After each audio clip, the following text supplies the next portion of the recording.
2024 का चुनाव आ रहा है, क्या लगता है आपको इस बार प्रधानमंत्री कौन बनेगा? नरेंद्र मोदी बनेंगे। नरेंद्र मोदी? ऐसा क्यों? मतलब मोदी जी, आपने 10 साल उन्हें मौका दे दिया, आप दूसरा चेहरा है, नया विकास लाए, नई सोच, नई उड़ान, कि मोदी जी हमेशा नहीं बने? नहीं, उनके साथ भी नई सोच है, उनके पास भी नई सोच है। हाँ। हाँ और सामने वालों के पास नहीं है, विपक्ष वाले जो राहुल गांधी? है लेकिन अभी उतना नहीं है। उतनी काबिलियत अभी नहीं है जितना होनी चाहिए। अच्छा, क्या अच्छे दिन आ गए? आज के 10 साल पहले अच्छे दिन, मोदी जी बोले थे अच्छे दिन आएंगे। नहीं आ नहीं गए, लेकिन सबको कुछ न कुछ करना पड़ेगा अच्छे दिन के लिए। भाई 15 लाख रुपया हर व्यक्ति के खाते में, 2 करोड़ नौकरियां, 2 गुना आय, रोजगार, बहुत सारी चीज़ें। किसी के बस की चीज़ नहीं है 15 करोड़ रुपए दे देना। हाँ, लेकिन रोजगार के विषय में उनको भी सोचना चाहिए। तो झूठा वादा तो भी नहीं करना चाहिए ना। रोजगार के विषय में सोचना चाहिए उनको भी। झूठा वादा क्या आप बोले? झूठा जैसे 15 लाख रुपया के बारे में बोले, जितना सब जवाब दिखाया गया उसके तुलना में तो कुछ नहीं दिखा दे रहे हैं। गरीब जनता जितना, मान लीजिए गैस का दाम जो अभी तक बढ़ा दिए हैं, गैस का दाम अभी इलेक्शन के समय में घटा रहा है। उससे पहले जो है 465 में मिल रहा था, अभी 1000 से ऊपर जा रहा है। अरे तो एक चीज और भी हुआ है, पेट्रोल का दाम देखिए, महंगाई देखिए कितना चरम पर है। कैसे मान लेंगे बार बार नरेंद्र मोदी को मौका दिया जाए? तो इस बार किसको मौका देंगे? मौका राहुल गांधी को दिया जाएगा। राहुल गांधी को? हाँ। अच्छा, एक चीज बताना, राहुल गांधी जी को मौका दे रहे हैं, अच्छी बात है, नया चेहरा है, सारी चीजें, लेकिन 26 दलों का महागठबंधन है। वही तो मेन चीज है। 26 दलों का जो गठबंधन बना है तो वो तो ताकतफुल बन गया है। लेकिन अभी 26 दलों का जो महागठबंधन, उसकी कोई एक, मतलब उसमें कोई एक चेहरा नहीं आया कि ये प्रधानमंत्री बनेगी, कोई एक उद्देश्य नहीं कि इस कोई मुद्दा नहीं आया, तो उसमें क्या? उसमें चेहरा का कोई कमी नहीं है, लेकिन अभी विकल्प के तौर पर राहुल गांधी को चेहरा के तौर पर देखा जा रहा है। अच्छा, वैसे नीतीश कुमार भी दावेदार है, हर पार्टी क्षेत्रीय दल उसमें सहयोग है, लेकिन जब इतना बड़ा गठबंधन वो बना लिए, इंडिया गठबंधन बना लिए, तो उसका विकल्प भी नहीं। राहुल गांधी जी बोलते हैं कि हम जोड़ने का काम करते हैं, बीजेपी वाला तोड़ने का काम करते हैं। तो आपको क्या लगता है, बीजेपी वाले तोड़ रहे हैं जातियों में कि राहुल गांधी? नहीं, ऐसी बात नहीं है। जात से किसी का भला होने वाला नहीं है। हाँ। मोदी जी सर्व समाज के साथ चल रहे हैं। अच्छा। हाँ। लेकिन राहुल गांधी जी तो बोल रहे हैं कि वो देश को बेचे जा रहे हैं, देश को बर्बाद कर रहे हैं, क्या कहेंगे आप? देश को बर्बाद, जब से मोदी जी आए देश बर्बाद हो गया है। जैसे विपक्ष का तो काम है लड़ना ना, तो कुछ तो बोलेंगे, लेकिन देश के लिए नेता लोग तो प्रयास कर रहे हैं कि देश आगे बढ़े। आपने नीतीश कुमार की बात की, जैसे, तो नीतीश कुमार जी तो आप कह सकते हैं बिना पेंदी का लोटा है, वो तो मौका पाके चौका मारते हैं। तो आपको क्या लगता है कि प्रधानमंत्री का दावेदार हम उन्हें बनाएंगे जो बिना पेंदी का लोटा हो? वो अलग बात है। वो जैसे आप कहें कि बिना पेंदी का लोटा है। हाँ। लेकिन इससे पहले मान लीजिए विश्वनाथ प्रताप सिंह का हुआ। हाँ। चंद्रशेखर सिंह का हुआ। हाँ। उस समय भी तो सारे गठबंधन मिलके एक हुआ था, लेकिन किसी एक नाम का निष्कर्ष निकला कि नहीं निकला? ऐसा तो नहीं है कि अभी सब दावेदार में है, लेकिन कोई ना कोई विकल्प बैठने पर जब इतना बड़ा सहयोगी दल, सारे विपक्ष एक हो गए, तो उसका भी सॉल्यूशन निकलेगा। अच्छा, ये आप बोल रहे हैं, मतलब बीजेपी वाले तो ये बोल रहे हैं कि देश को हमने कहां से कहां पहुंचा दिया। मतलब जो कभी राजीव गांधी बोलते थे कि हम सेंटर से 1 रुपया भेजते हैं तो 12 से 15 रुपये पैसा पहुंचता है। मोदी जी ने खाता खुलवा के एक का एक सीधे भिजवा रहे हैं। राहुल जी और दोनों में घमासान नहीं चल रहा है कि देश बर्बाद हो रहा है, रोजगार मतलब युवा सड़कों पर हैं, महंगाई चरम सीमा पर है। लेकिन बीजेपी वालों को कहना हमने सुविधाएं दी हैं तो थोड़ा महंगाई आ गई, तो इसमें क्या है बताओ? सुविधाएं क्या? सिलेंडर घर तक पहुंच गया, आपके घर तक सिलेंडर आ रहा है, और डिजिटल इंडिया हो रही है, खाते खुल गए, यही करोड़ों। देखिए, यही भारत का जनता जो है अभी नहीं समझ पा रहे हैं। अब देखिए, हर आदमी टैक्स के तौर पर कितना वसूला जा रहा है। दवाई में देखिए टैक्स, अनाज खरीदने में टैक्स, जितना भी संसारिक वस्तु है, हर चीज में टैक्स दिया गया है। और टैक्स से ही तो सरकार चलेगी, सरकार का अपना खाता थोड़ा ना होता है। बैलेंस। हाँ। अगर आप इंफ्रा बढ़ा रहे हो ना, तब रोजगार भी दो। ऐसे नहीं मार्बल की सड़कें बना दोगे तो बेरोजगारी कर दोगे, तो सड़कों पे चलाने के लिए ना वाहन भी चाहिए, उसके लिए पैसा चाहिए। तो यूटिलाइजेशन ऑफ जो रोड होता है ना, यूटिलाइजेशन इंफ्रास्ट्रक्चर, वो हो ही नहीं पाएगा। लोग कमजोर होगा, आम आदमी कमजोर होगा, तो आपको रोजगार भी साथ साथ देना पड़ेगा। There should be a balance between the राष्ट्रीय एंड लौकिक। तो राष्ट्रीय यहाँ पहुँचा दोगे, लौकिक यहाँ है तो भी सर देश नहीं चलेगा, लौकिक यहाँ पहुँचा दोगे राष्ट्रीय यहाँ है तो भी देश नहीं चलेगा। There should be balance. नहीं, आपकी बात जो बैलेंस होना चाहिए, बैलेंस, लेकिन एक चीज और है, नहीं आपकी बात से प्रॉपर थिंग। अच्छा, नीतीश कुमार की बात रही, जातिगत जनगणना देश में जातिवाद को बढ़ाने का एक मतलब प्रयास ही, प्रयास तो नहीं कह सकते, उनको ज्ञान नहीं होगा, हो सकता है, बट इससे जातिवाद बढ़ेगा ही बढ़ेगा। वो भी गंदी राजनीति की वजह से। जातिवाद से राष्ट्र का भला होगा? नहीं होगा ना, बढ़ेगा नहीं, होगा भला नहीं होगा। बढ़ेगा कैसे, ये सोचिए आप। ऐसे बढ़ेगा वो भी गंदी राजनीति की वजह से। किसी को पता चला यहाँ प्रॉपर एरिया में ठाकुर इतने, राजपूत इतने, कहेगा मैं राजपूत, कोटा खत्म होना चाहिए, रिजर्वेशन, ठीक है। कोई दलित होगा, कहेगा तुम्हारा कोटा खत्म कर दोगे, मैं तुम्हारा भाई।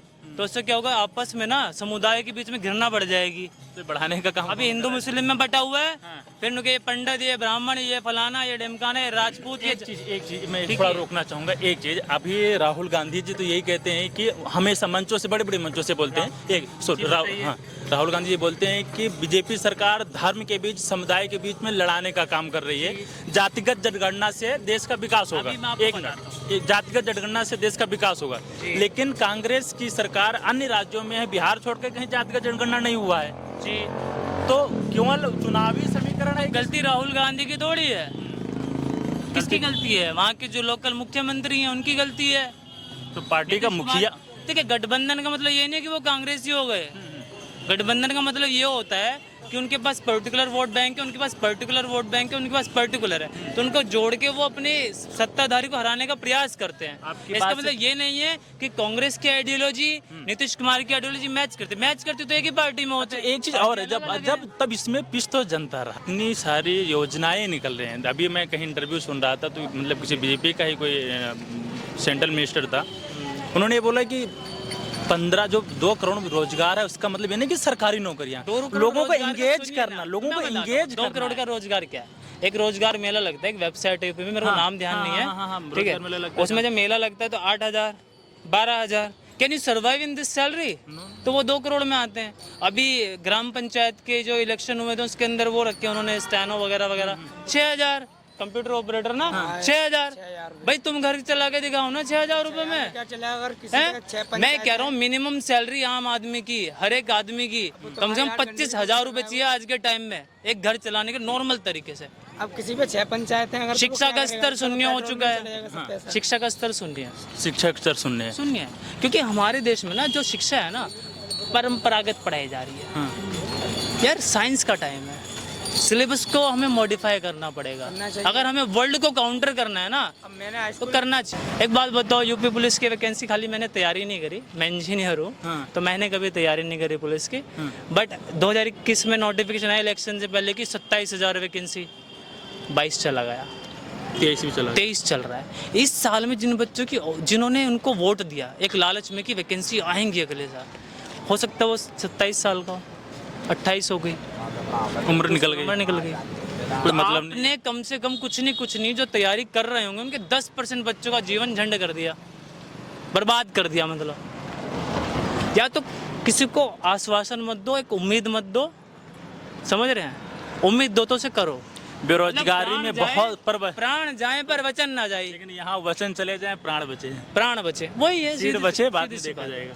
सीधी सी बात है, सीट बचनी चाहिए। मतलब कुल मिला के क्या है, नैतिकता खत्म हो गई है राजनीति में से, सीधी सी बात ही है। क्या लगता है 2024 को लेकर आपके क्या विचार है? मेरा तो ये विचार है, मैं बीजेपी सरकार को वोट नहीं दूंगा। 4 साल में 6 महीने की ट्रेनिंग है, अभी मरा एक लड़का वो। मरे नहीं, शहीद बोलेंगे। अरे हम मरा ही बोलेंगे, सरकार ने उसको सम्मान नहीं दिया तो मरा ही बोलेंगे। सरकार ने उसको सम्मान नहीं दिया तो हम मरा ही बोलेंगे ना। हाँ, ये कहीं शहीद का दर्जा दिया उसको, शहीद का दर्जा दिया नहीं, हम तो दे रहे हैं, हमारा फर्ज बनता है। हम वो भाई हमारा शहीद हुआ है ना, तो हम उसे शहीद ही बोलेंगे, कोई कुछ बोले, किसी का फर्क नहीं पड़ता। वो आप में सहमत हैं आपकी बात? कहने का मतलब सम्मान देना, सम्मान नहीं दिया उसको, नहीं मिला सम्मान, वहाँ के प्रादेशिक पुलिस ने दिया है। मेरे गांव में कम से कम 50 लड़के हैं, 50 लोग, कोई फॉर्म नहीं डाल रहा, सबकी एज बची है पर कोई नहीं डाल रहा। क्या करेंगे? 4 साल करके अपने खेत में कर लेंगे तो फायदा में रहेंगे, अपने खेत में कर लेंगे तो फायदा में रहेंगे। वहाँ कम से कम 5 साल लगती है रेस बनाने में, 475 का बैच बनाता है, बस 12 लड़के पकड़ते हैं। ये क्या जाने नेता का बेटा और ये सरकार क्या जाने राजनीति। सही। 4-5 साल लगी थी हमें मेहनत करने में। नहीं, ये दर्द तो वही बयां कर सकते हो जो झेला होगा उस चीज़ को। ऑब्वियस सी बात और एक ही भर्ती देखी मैंने, और वो भी इसमें मेरिट इतनी हाई टांग दी कि अब राम कर ली। 4-4 साल की नौकरी तब कभी नहीं डालेंगे फॉर्म। मेरी अभी है कम से कम 3 साल है मेरी एज अभी, पर मैं नहीं डालूंगा फॉर्म। तो इस बार सत्ता परिवर्तन होगा, पूरा प्लान है? क्या पूरा, मैं कुछ नहीं कहना चाहूँगा सरकार बने या ना बने, पर मैं सरकार को वोट नहीं दूंगा। सरकार तो बने, मैं नहीं दूंगा वोट बीजेपी को। सरकार बनेगी, सरकार तो सरकार बीजेपी की बने, बनेगी, पर मैं वोट नहीं दूंगा पर सरकार वो को। आप वोट नहीं देंगे? मैं नहीं वोट दूंगा। क्या चला इंदौर में इस बार, क्या माहौल है? माहौल अच्छा है। इस बार किसे मतलब कमलनाथ जी आएंगे कि कमल का फूल आएगा मुख्यमंत्री में, क्या लगता है? कमल का फूल ही आएगा। कमल का फूल आएगा। कमलनाथ जी तो पूरा जोर शोर से चल रहे हैं, आपको पता नहीं वहाँ उज्जैन शमशान में यज्ञ चल रही है, अच्छा। विजय यज्ञ चल रही है, तांत्रिक लोग कर रहे हैं फोटो रख के कमलनाथ जी का। अच्छा। मुख्यमंत्री बनाने के लिए आप बोल रहे हैं कमलनाथ जी, मतलब ये मामा जी आएंगे? अब वो तो जिसके नसीब में होगा वो आ जाएगा। अच्छा जी। वैसे 18 साल कैसे रहे बहुत बढ़िया रहे। आप लोगों के लिए? रोजगार अगर वहाँ मिला? 7 सालों से इंदौर चमक रहा है। स्वच्छता में नंबर 1 है। तो बढ़िया चल रहा है। बिल्कुल बढ़िया चल। अच्छा, इस बार 2024 को लेके क्या सोचते हैं? मोदी जी प्रधान बनेंगे कि कांग्रेस के राहुल गांधी जाएंगे? मोदी जी बनेंगे। मोदी मतलब आपने सोच रखा है बीजेपी को लाओगे? हम तो बीजेपी को ही वोट देंगे। अच्छा जी। आपको क्या लगता है सर, आप बताएं, आपको क्या लगता है? देखो, मोदी जी आएंगे वो तो कंफर्म है, पर एमपी में हो सकता है कि कुछ बदलाव हो सकता है, क्योंकि जो नीचे सामान्य वर्ग के लोग हैं, हाँ हाँ हाँ। उनको जो तकलीफ है वो है महंगाई से। अच्छा। उनके लिए महंगाई एक बड़ा कारण है। तो हो सकता है कांग्रेस ज़्यादा पिच महंगाई को लेके करेगी, तो कांग्रेस आ सकती है। अभी शिवराज चौहान जी बोल रहे हैं कि मतलब 18 में 500 वादे किए थे, 18 मतलब करीब 18 महीने में 5 वादे पूरे नहीं हुए थे कमलनाथ जी के, इसलिए जनता हमें चाहती है, हमें ही बनेंगे। नहीं, ऐसा नहीं है। कमलनाथ जी तो आ ही गए थे लास्ट बार भी, बट वो तो क्या है कि कुछ कुछ विधायकों ने इधर से उधर शिफ्ट हाँ, करके कर लिया जी था। ने, राजे महाराज। हाँ, महाराजा ने कर लिया था, तो उस वजह से हुआ है। बट कहीं ना कहीं कुछ कुछ संभावना ऐसा है कि जो शिवराज मामा से भी बहुत सालों हो गए हैं उनको, तो या तो बीजेपी को चेहरा बदलना चाहिए, हाँ। तो मुझे लगता है बीजेपी आ पाएगी, वरना थोड़ा सा क्वेश्चन मार्क लगेगा।